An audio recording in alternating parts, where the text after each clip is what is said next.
This is the new Aston Martin Valhalla meeting the great British petrolhead public for the very first time. And I want to know what everyone thinks about new hybrid hypercars. Yup, we'll be going full old school motor show and putting people on the spot to ask their thoughts.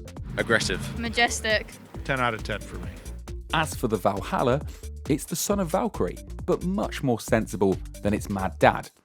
This plug-in V8 hybrid generates 1,064 horsepower and costs 857 grand, a bargain compared to the McLaren W1 and Ferrari F80. With only 999 to be made, it's very rare to get up close and personal, but I've brought one along to the Bicester Scramble car meet. So question one is, what do people think of the way it looks? I think it's pretty stunning if you look at some of the modern supercars that are around at the moment. I think it's different and original, but it's got some nice Aston Martin cues. I think for a road car it looks absolutely stunning. The spec is absolutely beautiful. Love the paint, the interior, the colour of the blue is absolutely amazing. Just absolutely love it. I think it's really futuristic and it looks really cool. It's not too overcomplicated. A lot of the modern hypercars go a bit crazy with the aero flicks, but this is quite a good looker. Yeah. I love the mix of modern and classic. So they've kept smooth lines on the front, and then the back is just all about performance. It's beautiful. Yeah, absolutely gorgeous. Are you saying that because your husband works for Aston Martin? Maybe. I like the fact that the grille design is very similar to older Aston Martins and also some of the current lineup as well. I could tell it wasn't a Valkyrie. It definitely looks much cleaner, a little bit less aggressive, but still looks really good, really clean. You know, I think it looks a little bit like the Valkyrie. I think Merrick Reichman and his team did a good job there. Originally designed by Adrian Newey and then cues from the Valkyrie. So the looks, 10 out of 10 for me. It seems everyone was in love with the Valhalla's bodywork. Would anyone offer a dissenting opinion? Thing is, this kind of car for me seems like it's got a bit of a split personality, because you've got the Valkyrie that lives at the top of the range, you know, the uber excess track craziness, and then you've got Aston's road cars. I'm not sure this knows where it sits on that spectrum. What about you? I think it's just gorgeous, to be honest. I think the way that Aston Martin is taking their design language now with the new Vantage, the DB12 and everything, I just think it's beautiful, personally.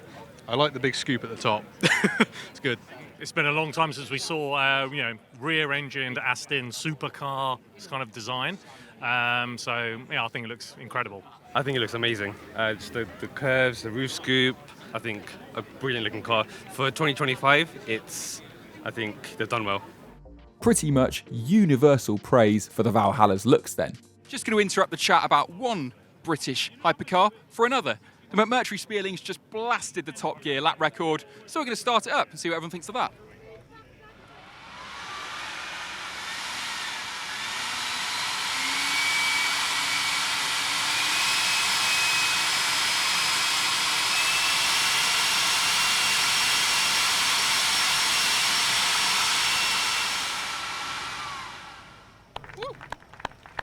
Polite, reserved applause for 2,000 kilograms of downforce there.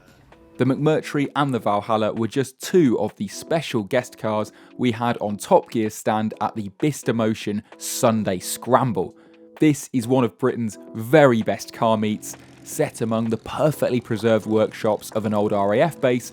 You can mingle with some of the fastest, rarest and most beautiful cars in motoring history with a burger and a cup of tea. Dust off the shoulder cams, we're going full retro reporter. Citroën SM with the single spoke steering wheel. Renault Spider on a Renault Spider. A Le Mans winning Bentley prototype. A lifted Porsche 914 with matching speedboat. Somewhere behind me, a Jaguar XJR 15. The very latest Morgan and a very low riding Mercedes. Absolute spec goals F355. The stripe says it's an RS 4 litre, and so does the sticker. 22-inch blue pinstripe wheels on a Bentayga.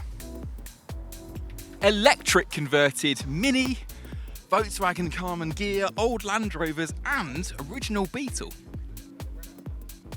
911 Sport Classic with exhaust interiors in white. Land Rover Defender without anti-theft protection measures. the world's biggest collection of unrusted Lancia Monte Carlos, including this original pre-production car seen in motor shows in the 70s. With all those mouth-watering retro heroes to drool over, what would the Bicester faithful think to the Valhalla's new school hybrid heart? I love it when they use it for performance. So, you read this stuff about torque filling and all the rest. Bring it on. Might as well make it faster if you can, right? I think manufacturers like Aston Martin probably haven't got a lot of choice because there's so many markets around the world where the emissions regulations are so tough. But on the other hand, they need to appeal to petrol heads, so probably hybrid's the best way to go. I think it's the way forward. That's the way the world's going. Hybrid mated to a V10, V12 is, I think, the ideal combination. But not a twin-turbo V8 like this? No, maybe not. Nah. I don't really like the fact that it doesn't make as much noise as like the petrol cars. I don't think it's as cool in that sort of way. Hybrid high performance better than all electric high performance, right? So that's better. And it all depends on the combination of internal combustion engine to electric motor. So I think the new Porsche hybrids, for example, I haven't driven one, but from what I read and hear, great, because it's still more ICE than it is electric power. And I think the further you go to electric and less ICE, for me, the worse off you are. One thing I would say about this car in particular is it's sort of overshadowed by the Valkyrie, because that is, yet again, another hybrid car, but that has the V12, where I can't remember which engine this car has, but... This is a V8. Yeah, isn't it? Yes. So it's still a good engine, but in comparison to the Valkyrie, probably a bit overshadowed. I'm more of a naturally aspirated engine type of person, but, if there's a bit of extra 300 brake horsepower you can get out of, a hybrid motor and makes it a bit more exciting. Well, not a bit more exciting, but it's different, This is only 250 horsepower more. Is that enough for you? Yeah, that probably might do. Yeah, it should do. Should do. So for me, it depends how it's deployed. Us growing up, it was the original hybrid hypercars were the original Holy Trinity, right? And they were using that as a way to get more performance out of the car. Nowadays, there's other reasons why cars go down the hybrid route: fuel efficiency, better economy, greenwashing. So for me, it really depends on how it's deployed. For me, both of us actually, we're more old school car people, so we like the drama and the character. It's not to say that can't happen with hybrid, but the way that hybrid is being deployed nowadays, I think it does take away some of that purity from the car. You agree on hybrids?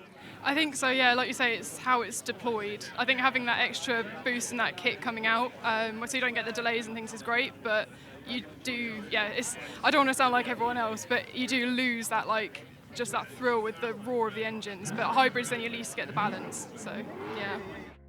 A cautious thumbs up for hybrid hypercars then, but not as overwhelmingly positive as the consensus on the styling. Did that stop the Valhalla deserving a place in everyone's dream garage? If it's a dream lottery garage, probably, yeah. I think it's a kind of a bucket list car, something unique. Not everyone knows what it is, but driving down the road, I think it'll be a good one. 100% yes.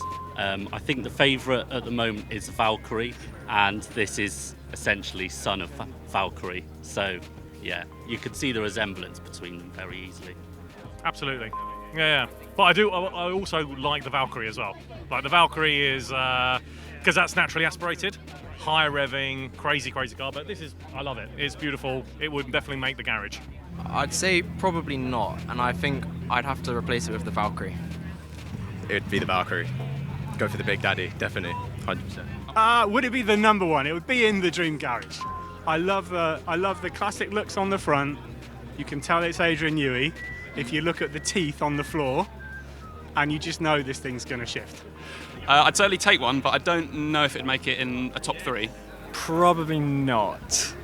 I'd say a Valkyrie's probably up there, but I'm more into probably like a Gordon Murray T50 or something along those lines, something a bit more analogue, because I would say it's probably a bit too computerised. Nice down-to-earth taste, yeah, very good. No. So what would? Probably a GT500 Ford Mustang 69.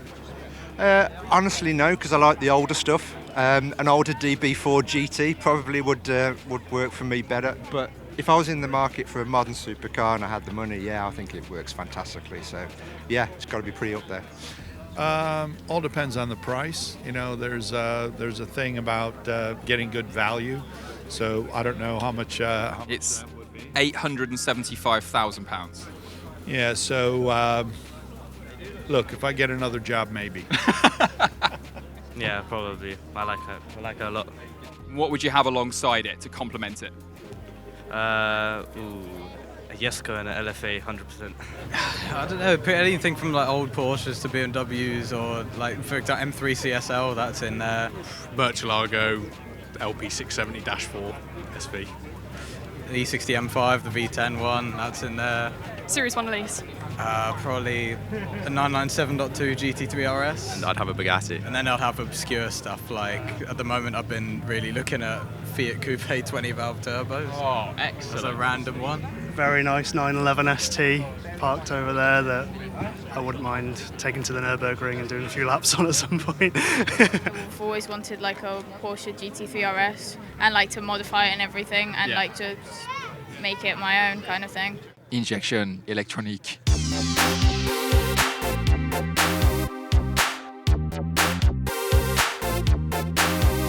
Whoops. Sorry about that. No one asked me about my dream garage. Anyway, after meeting the Valhalla, could the great British public sum up Aston Martin's new supercar in one word? Stunning. Stunning. Stunning. Cool. Insane. It's magnificent. Extreme. Impressive. Beautiful. Sleek. Fantastic. Cool. Shiny.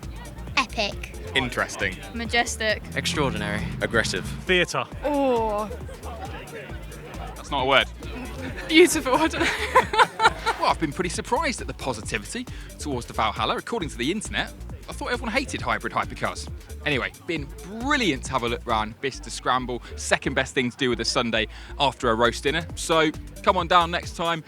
Tell Top Gear your opinions. We'll see you here soon.